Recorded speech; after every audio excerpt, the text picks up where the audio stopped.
Assalamualaikum warahmatullahi wabarakatuh. Selamat pagi anak-anak. Bagaimana kabarnya hari ini? Semoga kalian dalam keadaan sehat dan selalu berada dalam lindungan Allah Subhanahu wa Ta'ala. Anak-anak, hari ini kita akan belajar mengenai pengukuran panjang.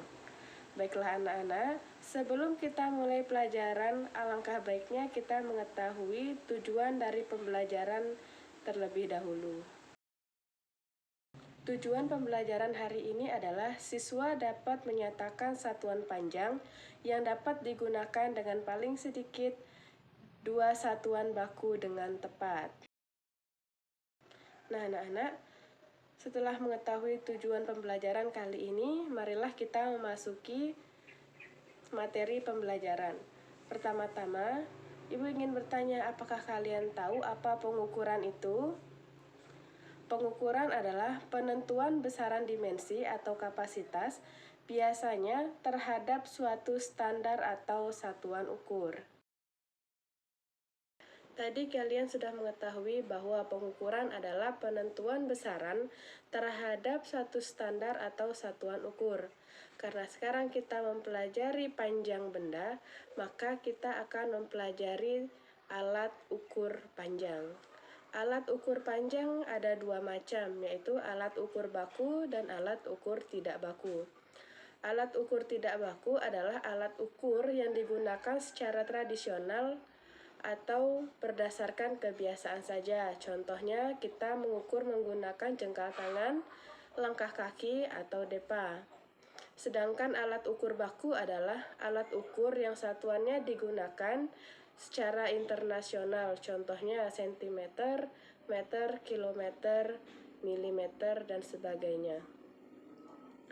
Alat ukur panjang yang biasanya kita gunakan adalah salah satunya penggaris, meteran pita, meteran roll, dan meteran saku. Salah satu alat ukur yang bisa kita temui di kehidupan kita adalah penggaris. Penggaris digunakan untuk mengukur panjang benda yang ukuran panjangnya kurang dari 1 meter. Contohnya kita mengukur pensil, pulpen, penghapus, dan buku tulis. Biasanya penggaris ini bisa digunakan dalam pembelajaran. Sedangkan alat ukur yang kedua yang sering kita temui di sekitar kita adalah meteran pita atau meteran kain. Meteran ini biasanya digunakan oleh penjahit untuk mengukur lingkar pinggang dan lingkar kepala. Alat ukur ketiga yang sering kita temukan di kehidupan sehari-hari adalah meteran saku. Meteran ini biasanya digunakan untuk mengukur panjang atau lebar kayu atau meja. Meteran saku ini sering digunakan oleh tukang bangunan. Dan yang selanjutnya ada meteran roll. Meteran roll ini digunakan untuk mengukur sesuatu yang memiliki skala yang lebih besar, seperti panjang halaman, ruang kelas, atau lapangan. Nah, anak-anak, setelah kalian mengetahui macam-macam alat ukur, selanjutnya marilah kita belajar bagaimana cara menggunakan alat ukur tersebut.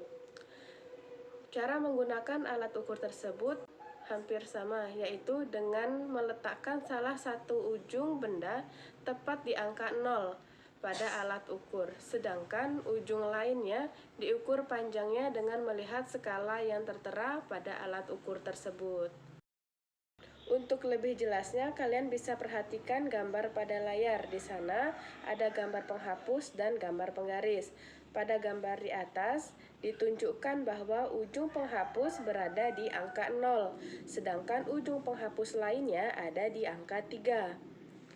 Maka dari itu bisa disimpulkan bahwa panjang penghapus pada gambar adalah 3 cm. Nah, itu tadi pembahasan mengenai materi pengukuran panjang benda dan cara menggunakannya. Semoga dengan mempelajari materi ini bisa bermanfaat dan bisa kalian aplikasikan di kehidupan kalian sehari-hari. Baiklah, pembelajaran kali ini Ibu akhiri sampai di sini. Tetap semangat, sampai jumpa. Wassalamualaikum warahmatullahi wabarakatuh.